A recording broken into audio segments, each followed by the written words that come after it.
before we talk about some teams that are playing well, let's talk about the Bulls. The Bulls gave up 100. Pelton, the Bulls shot 52% on the road tonight in Minnesota. Minnesota was coming back from a long road trip that was not great for them. I saw them on the trip. They looked terrible. They looked like zombies. They were having all kinds of difficulty scoring without Karl Towns. Their point guard position has been a little bit of a mess. With D'Angelo Russell has been banged up, although he came back. He came back all right. Yeah. And so you shoot 52% on the road in a team's first game back from the road trip, and Gobert was out tonight. Okay. So you're saying, okay, we're going to take advantage of Gobert being out, and we're going to shoot 52%. Like, if I had told you that, and then I said, by the way, you're going to put up not only you shoot 52%, it's going to be like a real 52%. You're going to score 126 points. You're like, well, we're breaking our losing streak. The Bulls gave up 150. Oh, by the way, Naz Reid, who was their starter at center, he got hurt like in the second quarter of this game and didn't come back. So the Timberwolves shot 66% in this game. They were at 70% through three quarters. Ant Edwards had a killer. I think he had 20 in the third quarter in this game, at 37. Russell had one of the best games, if not the best game of the season. He was plus 33. And the Bulls get absolutely blasted. They are on a start of a 4-game road trip after getting swept in a homestand, a 2-game homestand against the Knicks a couple days before that. And I have to tell you that the Chicago Bulls are now 11-18. And let me see, are they in 10th place, or have they fallen out of the whole play-in line? If they're not, they are 11th. Okay, they've fallen to 11th.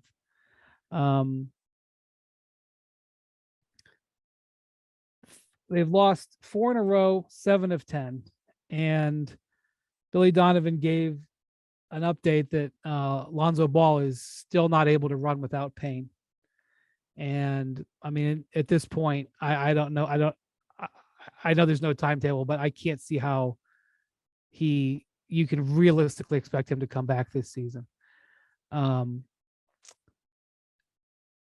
Pelton, what should the Bulls be thinking about right now? Like if you were brought in to consult their front office, what would your advice to them be about how to go forward at this point?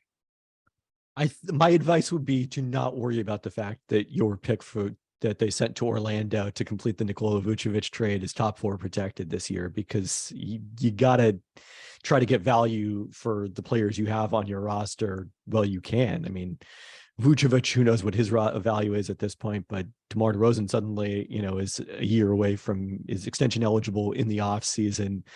You have to start thinking, I think, about his future already. I was kind of prepared to come on this podcast and talk about how, Chicago had been to a degree unlucky, making up for the luck that they had last season. Their point differential before today, it wasn't actually all that different from last season when they were outscored on the season, but they were 25-16 in clutch games last year, which was the 4th best record in the league. This year, they're 3-11, which is the worst record in the league. So it's completely flipped on them. But you give up the most because points. They're not as good defensively. I mean, they were good defensively last year. They could get stops. Yeah, you give up the most points since 1982 that the Bulls have allowed the most points in Timberwolves franchises, as our producer Jackson notes in the chat.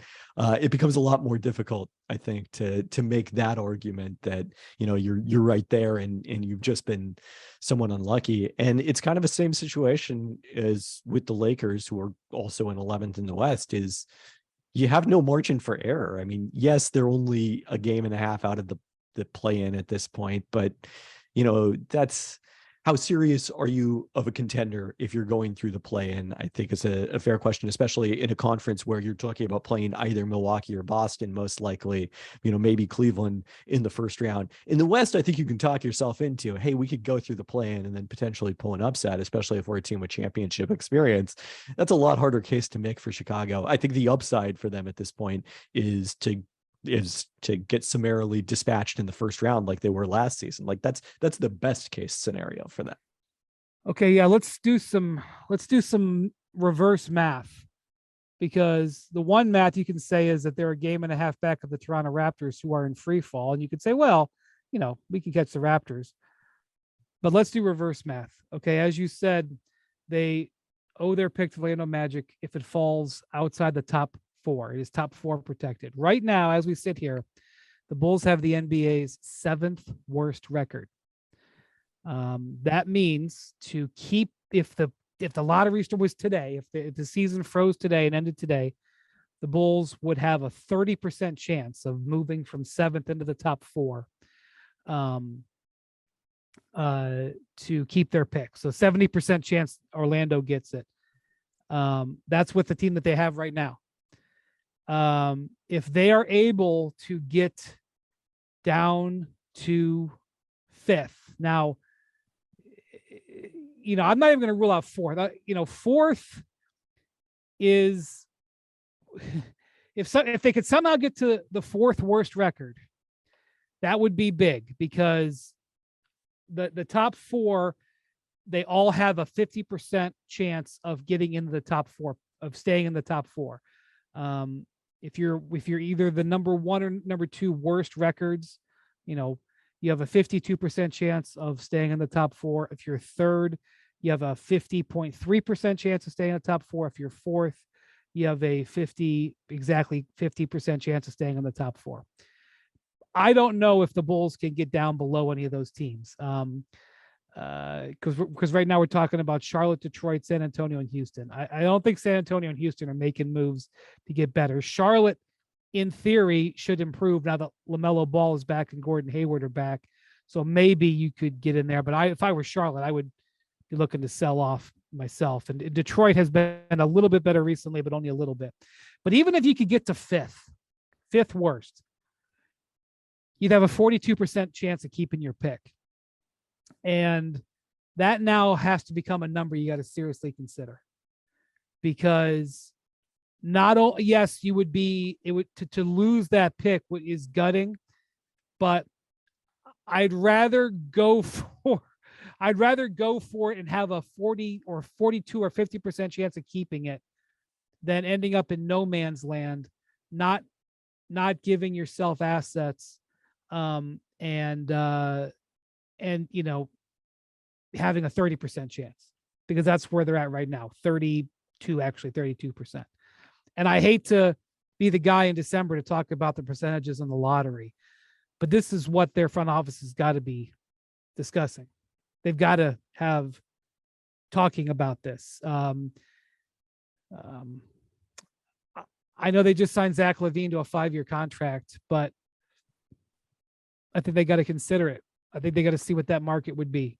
There'd be some worries about his knee. I think they got to see what I know for sure there'd be a market for DeRozan. Vucevic would be a rental, but there could be a market there. There would definitely be a market for Alex Caruso. Don't you think, Pelton? There would, Oh yeah. You'd probably be able to get a 1st-round pick for Alex Caruso, is my guess. You're not getting an unprotected, 2023 1st-round pick for Caruso, but you could get a pick for Caruso. And it's more that what you said, it's not that you want to quote unquote give up, but what is your upside? In the last 12 months, this has not been a good team. And the guys that they have on the roster that they were really banking on, like Patrick Williams, they haven't been able to be difference makers. And it's still strange to me that they really didn't go get a real frontline point guard option, with Lonzo not progressing from that injury over the summer. They signed Goran Dragic, who's been a decent signing as a backup level player, but that they really didn't do that is, I can't explain that, but that's in the past. That doesn't really, I mean, you want to do forensic analysis of the past, that's fine. Um, I don't know at this point.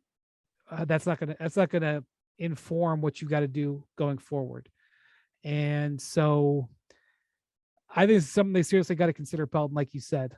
Um, and I knew that we'd be going to the lottery board a lot during this season.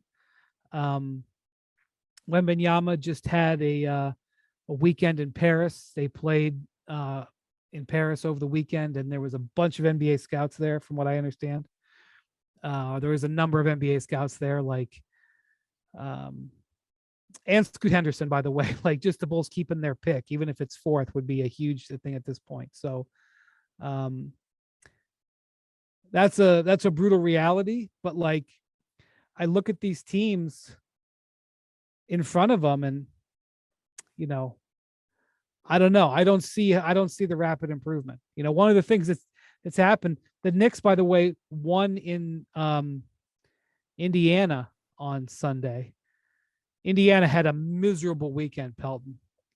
Your former employer. Do people know that you used to work for the Pacers? It's been a very long time. It's not a secret now. Oh, you're not taking ownership in this weekend's performance? Well, I might take ownership on Tyrese Halliburton if I could, but okay. All right. Yeah, we've covered that. Anyway, the Pacers blew games in Cleveland and at home to the Knicks. The Knicks, by the way, have won 7 in a row. They've won 8 out of 10. They are now in 6th place. They are within the play-in line. And I'd say something else about the Knicks before we go on about the Bulls. Pelton, the Knicks are 10-6 on the road. I talk about the Doug Moe standings, which is valuable this time of year. Road wins subtract home losses. The Knicks are +3, which is, the Bucks are +4. The Celtics, who had a bad weekend, are +7. The Cavs are +4. The Nets are +4. Like, the Bulls or the Knicks are right there. Like, they have played more road games than home games and have been better on the road. And we've talked recently about their changes in the personnel to defensively. They have now swung to a positive differential. Like, they're like, all the indicators are green, Pelton. I don't know what your outlook is on the Knicks real quick, but that's a team that we didn't necessarily see in 6th place in mid-December. But as long as we're going to talk about the Bulls being bad, I might as well point out that the Knicks are doing really well. Well, part of that, of course, is because they played each other twice in Chicago last week. It did help. Both those games. Yeah. No, the one indicator with the Knicks, and this is the first thing I always look for in a situation like this, is opponent 3-point shooting. And lo and behold, during the 7-game winning streak, opponents are shooting 28% from 3, which is the lowest in the league in that span. Somewhat unsurprisingly, I mean, we had that big debate during Tibbs' first year in New York when their opponent 3-point percentage was so low. Like, Knicks fans were pushing back against the idea that was unsustainable, and they were in, the 3-point difference. Opposed 3-point percentage didn't regress all the way to the mean that season. It did last season when their defense wasn't very good. But when opponents don't make threes against the Knicks, they're in real trouble, I guess, is the moral of the story here. Yes. Well, by the way, New York is the hub of great basketball in the NBA right now, because the Nets won their 6th in a row when they won 10 of 11, and Durant had 43 and Kyrie 38. We talked about the Nets last week. We just don't have the bandwidth. But I just want to recognize, I see them. We're aware. And opponents are hitting 38% of their threes against them. So that is not fueled by opponent shooting at all. Yeah, they have had a friendly section of schedule, but they're crushing that section of schedule. So, and this is the concept of Durant and Kyrie doing a 1-2 body blow is what people have been waiting for 4 years. So that's been happening. They're devastating guys. But anyway, back to the Bulls. This road trip, it's going to get worse before it gets better, and a loss like this where you give up a 150 points, and it's going to be something that's going to be discussed more and more. I think you're gonna see some Bulls stuff coming here, and they could wait a little bit longer, but they also could take advantage of the fact that there are no sellers right now. And if they were to sell, that they may be able to do well in the market. And I think we may be seeing that discussed a lot more coming up. I think on the Bulls, the other thing that would probably come up if I were in their front office is, okay, let's say that ownership doesn't have the appetite for tearing things down and trading Zach LaVine or DeMar DeRozan at this point. The team I would be talking about and the model I would be talking about in Chicago is the Portland model of, let's take a brief step back and kind of reshuffle the pieces so that they fit better around our stars, because that's what the Blazers did last season. They did not get, I think they finished 7th going into the lottery, 6th or 7th. They picked, I believe, 7th, where they got Shadon Sharpe, who's a very exciting prospect.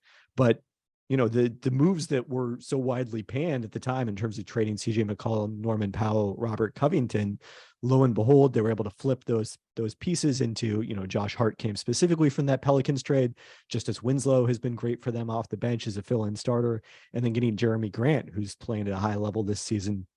And lo and behold, after that one season in the lottery, they're back right now 17-13 against what's been a very difficult schedule, and feeling good, I think, about their chances of being in the top 6 again in the West. Thanks for watching ESPN on YouTube. For live streaming sports and premium content, subscribe to ESPN Plus right now.